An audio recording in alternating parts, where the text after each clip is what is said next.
Penguin Random House Audio presents The Unidentified, Mythical Monsters, Alien Encounters, and Our Obsession with the Unexplained, by Colin Dickey. Read for you by Will Damron. In memory of Audrey F. Dickey.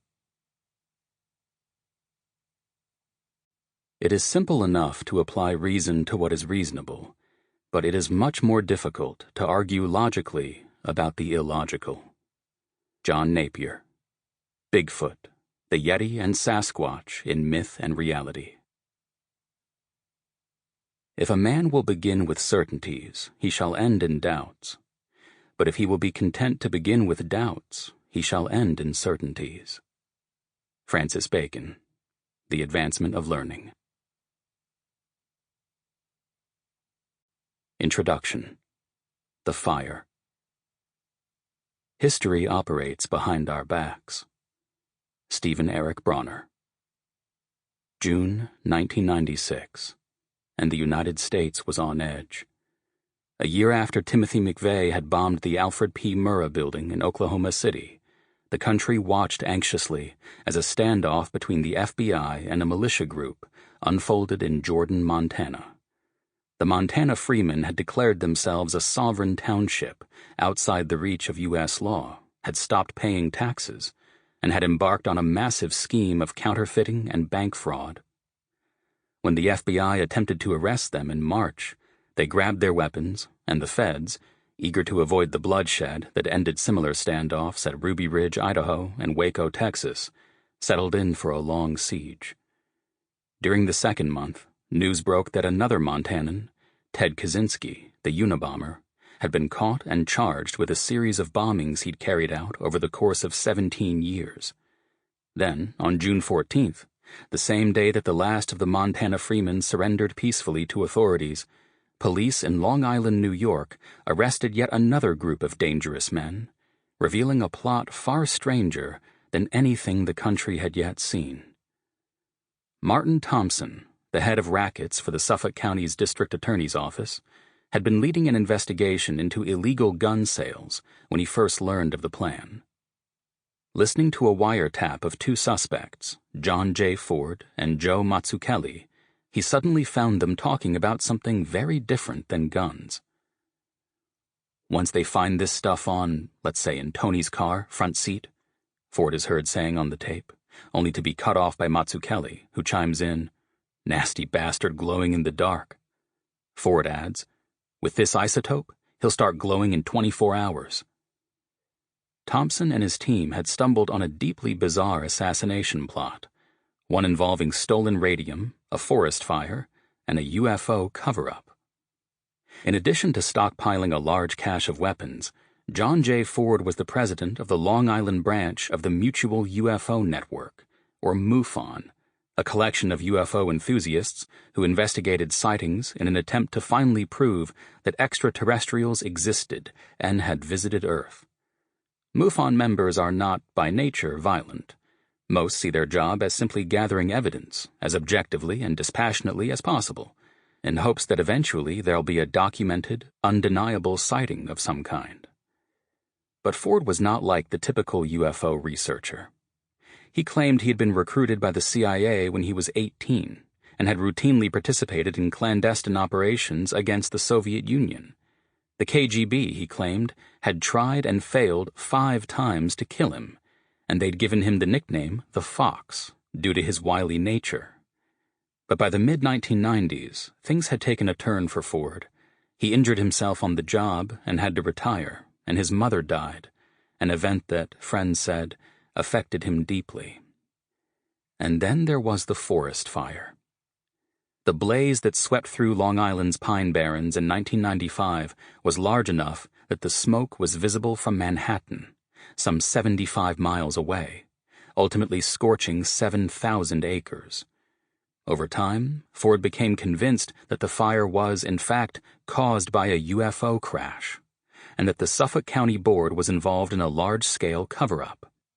He felt that the only way to get answers was by taking control of the government himself, and he began conspiring with Mazzucchelli and another man, Edward Szabo, to kill 3 county officials using stolen radium.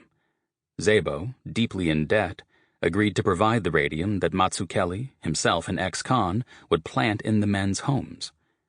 At a press conference the day of the arrest, Suffolk County District Attorney James M. Catterson stood before Ford's extensive collection of weapons spread out before the podium and explained that when he'd first heard of the plot, the idea that someone would attempt to introduce radioactive material into someone's food or someone's living area at first seemed so bizarre that there's a human tendency to discount it. It didn't take very long to realize that this was some of our worst nightmares come true. The past few years have revealed to us that such fringe beliefs and conspiracy theories are becoming more prevalent, and they're becoming more consequential. Belief in fringe topics like Atlantis or cryptids, Bigfoot, the Loch Ness Monster, and other associated hidden animals, or UFOs, or ancient aliens, has risen drastically in the last few years.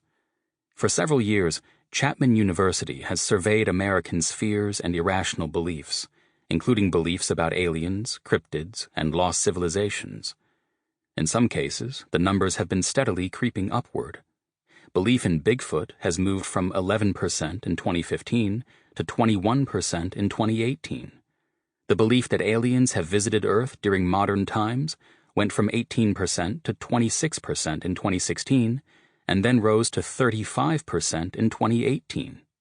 The belief that aliens have visited Earth in the distant past, meanwhile, has more than doubled from 20% in 2015 to 41% in 2018. And the belief that ancient civilizations such as Atlantis existed likewise shot up from 39% in 2016 to 57% in 2018. We are, in other words, experiencing a time of resurgence of fringe beliefs, when ideas mostly dismissed by science are being embraced and are spreading throughout popular culture.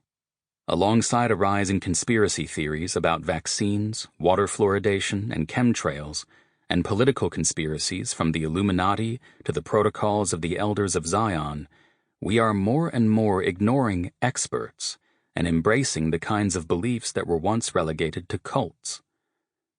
As for Ford's little cult, both Mazzucchelli and Szabo turned on Ford in exchange for lesser sentences, and were sentenced to 3 years and 1 year in prison, respectively. Ford was pronounced unfit to stand trial and involuntarily committed to the Mid-Hudson Psychiatric Center in New Hampton, New York. Yes, this all sounds way out, District Attorney Catterson said of Ford's plot. But when I read the Unabomber manifesto, some of his ideas were just as bizarre. That's why I take this and the imminent threat to the individuals concerned here very seriously.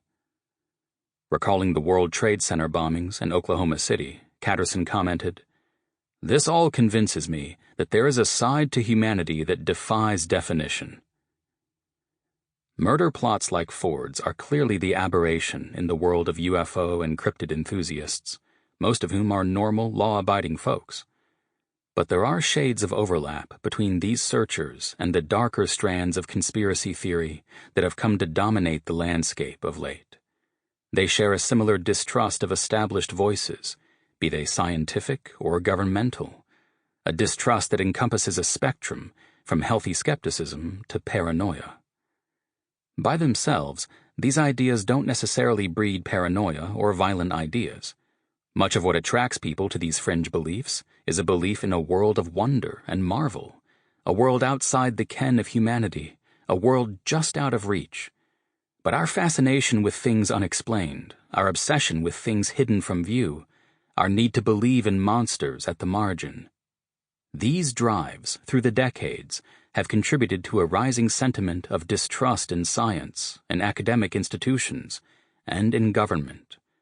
The toxic melange of anti-vaxxers, school-shooting truthers, and right-wing militia groups didn't appear overnight.